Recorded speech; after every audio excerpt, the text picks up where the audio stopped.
Halo semua. Oke, di cerita hari ini kita akan bercerita tentang seorang pemuda yang tidak dengan sengaja bertemu dan berkenalan dengan seorang tante yang suaminya tidak ada di rumah. Oke, untuk ceritanya, kita simak langsung aja ya. Suatu sore ketika aku sedang di Delta Plaza buat beli beberapa kebutuhan sehari-hariku dan kebutuhan mandi. Saat itu aku memasuki plaza itu dengan santainya karena aku memang tidak terburu-buru dan aku memasuki salah satu swalayan di situ dan memilih barang kebutuhanku. Dan setelah selesai aku pergi ke kasir dan antri di situ. Dan memang lumayan panjang antreannya karena malam minggu. Karena agak bosan antre maka aku tengok kanan kiri di depan belakang kayak orang kampung. Ketika aku perhatikan di depanku ternyata seorang ibu-ibu yang membawa banyak belanjaan di keranjang belanjanya dan nampaknya dia agak keberatan. Ketika aku perhatikin lebih lanjut ternyata dia lumayan menarik walaupun badannya agak overweight. Dari wajahnya aku perkirakan sekitar umur 35 tahun dan tingginya 158 dan beratnya sekitar 65 kg. Posisi dia yang berdiri agak menyamping jadi aku bisa puas memandanginya dari samping dan tiba-tiba dia menengok ke arahku. Dan matanya bentrok dengan mataku dan dia tersenyum padaku hingga aku agak malu karena kepergok memandanginya begitu detail. Pada saat giliran wanita di depanku, dia mengangkat barang-barang belanjaannya dan salah satu barang belanjaannya jatuh secara otomatis. Aku menangkapnya. Dan ternyata dia juga berusaha menangkap barang tersebut sehingga walaupun barang itu kupegang olehku ternyata terpegang juga oleh tangannya sehingga kami seolah-olah bergandengan tangan. Maaf mbak, kataku agak malu karena menyentuh tangannya yang halus dan hangat itu. Enggak apa-apa kok dek, terima kasih telah membantu menangkap belanjaan saya yang jatuh, jawabnya sambil tersenyum. Kemudian dia melanjutkan aktivitasnya dengan kasir. Setelah selesai semua dia keluar dan menoleh padaku sambil menganggukkan kepalanya kepadaku dan bibirnya tersenyum manis.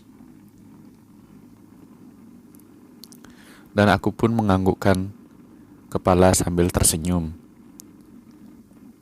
Setelah selesai belanja, kemudian aku jalan agak santai menuju pintu keluar.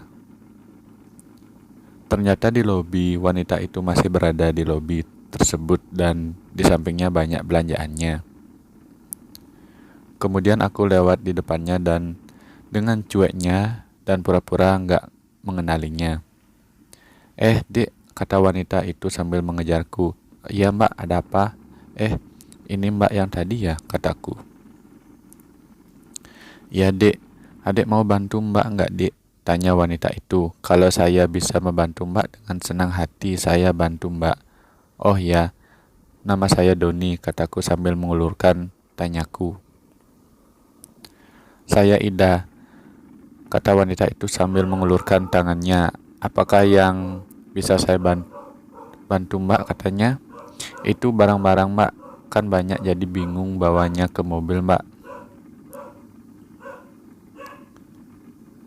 Jadi kalau bisa minta tolong sama Dek Doni buat bantuin mbak angkat barang-barangnya mbak ke mobil.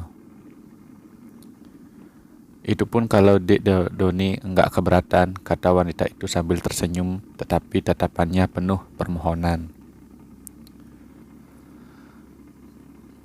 Oh gitu, kalau cuma itu sih gampang soalnya barang-barang saya cuma dikit jadi enggak masalah kalau cuma bantu mbak, jawabku sambil mendekati barang belanjaan mbak Ida. Terima kasih sebelumnya loh Dik Doni. Mbak telah merepotkan, kata Mbak Ida agak kurang enak. Nggak apa-apa kok mbak, biasa. Oh ya, mobil mbak di sebelah mana, tanyaku. Di sana, kata Mbak Ida sambil menunjuk mobil Suzuki Baleno warna hitam metalik. Kemudian kami jalan bareng menuju ke mobil tersebut dan aku mengangkat barang-barang belanjaan Mbak Ida.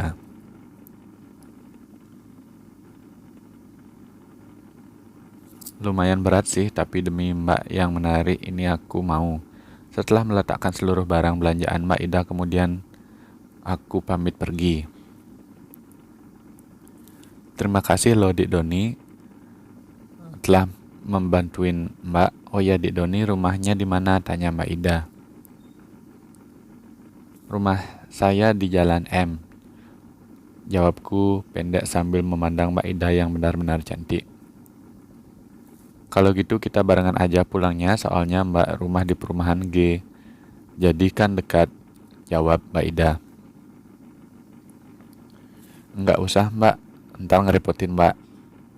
Ajak, tolakku dengan halus. Enggak ngerepotin kok, Mbak malah senang kalau Dik Doni mau bareng sama Mbak. Soalnya jadi ada yang diajak ngobrol sambil nyetir, katanya sambil memintaku masuk ke mobil. Kemudian aku masuk dan setelah di jalan kami mengobrol banyak. Ternyata Mbak Ida sudah punya suami dan seorang anak laki-laki berumur 4 tahun. Dia cerita bahwa suaminya seorang pelayar, jadi pulangnya 6 bulan sekali, bahkan terkadang setahun sekali, dan dia tinggal di rumah dengan anak dan pembantunya. Mampir ke rumah Mbak dulu ya Dik Doni, nanti biar Mbak anterin Dik Doni kalau sudah bawa barang-barang ke rumah, kata Mbak Ida, dan aku hanya mengangguk. Ketika memasuki gerbang rumahnya dan kulihat sebuah rumah yang sangat mewah. Dan aku pun membawa barang-barang Mbak Ida ke dalam rumahnya, kemudian aku dipersilahkan duduk di ruang tamu. Dik Doni mau minum apa? Tanya Mbak Ida. Gak usah Mbak, lagian bentar lagi kan saya pulang, jawabku.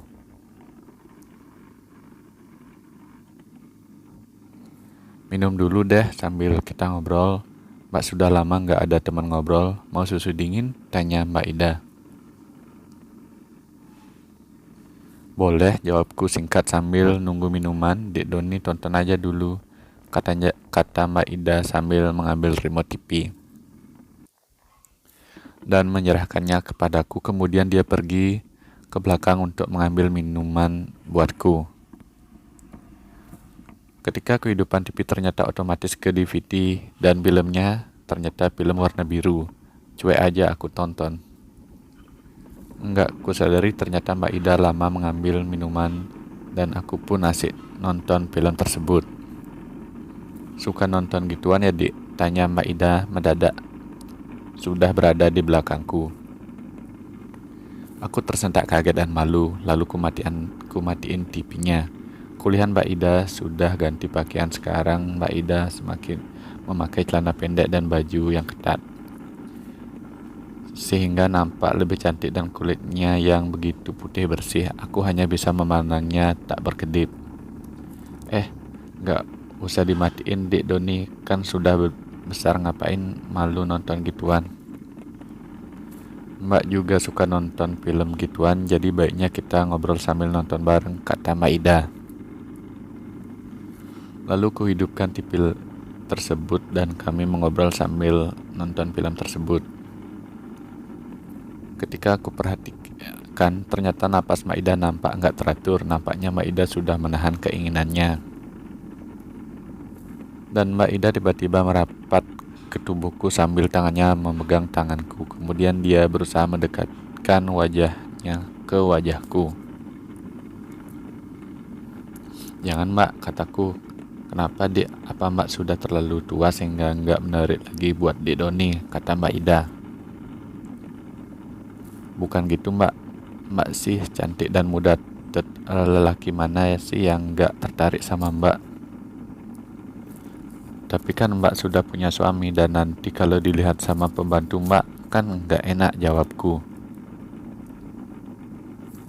Suami Mbak sudah 8 bulan nggak pulang sehingga Mbak kesepian. Dik Doni mau kan nolong Mbak buat hilangin kesepian Mbak. Sedangkan pembantu Mbak sedang di lantai atas main-main sama anak Mbak, kata Mbak Ida. Tanpa menjawab, aku pun mulai merasakan getaran gejolak dalam jiwaku semakin meningkat, seperti ada magnet yang menyatukan kita. Entah sudah berapa menit, tiba-tiba Mbak Ida, kita ke kamar yuk, kata Mbak Ida. Kemudian kami berjalan menuju kamar Mbak Ida. Sesampai di kamar Mbak Ida, langsung mendorongku sehingga aku tergeletak di ranjang. Kelihatan sekali keinginan Mbak Ida begitu besar, mungkin terlalu lama ditinggal suaminya berlayar. Aku pun tak menyanyiakan kesempatan dan waktu yang ada. Mbak Ida tersentak kaget dengan yang kulakukan. Apa yang kamu lakukan, sayang? Suami Mbak nggak pernah memperlakukan Mbak seperti ini. Di dunia emang luar biasa, kata Mbak Ida. Entah sudah berapa lama itu kulakukan dengan Mbak Ida. Terbengong ketika melihat rudalku. Wah, kok besar banget di Doni, sambil terbengong dan memegangnya. Lalu semua terjadi begitu saja. Hebat kamu, Dek. Kamu baru sekali ini merasakan yang luar biasa, kata Mbak Ida sambil memandangku dengan kagum. Setelah itu, kubersihkan diri, kemudian kami menuju ruang tamu. Kamu panggil aku dengan nama Mbak aja ya, lagian umur kita kan nggak beda jauh, kata Mbak Ida sambil berbisik di belakangku. Ya Mbak, aku sudah 25 tahun sih, kataku. Kamu besok-besok masih mau kan main kesini, kata Mbak Ida memulai biar lebih akrab. Tentu saja Mbak, siapa sih yang nggak mau main ke rumah wanita manis seperti ini? Emang Mbak Ida nggak takut ketahuan, kataku. Enggak dong, orang di sini sepi banget, lagian anakku tidur di kamarnya sendiri, jadi ada apa-apa di kamarku kan nggak bakal ketahuan, kata Ida sambil mengedipkan mata. Oke deh, kalau begitu aku pulang ke kosku dulu ya, kataku sambil berdiri. Bentar, ku antar kamu pulang, kata Mbak Ida sambil pergi mengambil kunci mobilnya. Begitulah sampai sekarang aku hampir tiap malam ke rumah Mbak Ida buat memenuhi keinginan Mbak Ida yang lama nggak tersalurkan. Aku pun sampai-sampai nggak sempat mengunjungi pacarku. Oke, sekian video hari ini. Bagi yang terhibur, tolong bantu saya untuk subscribe. Terima kasih.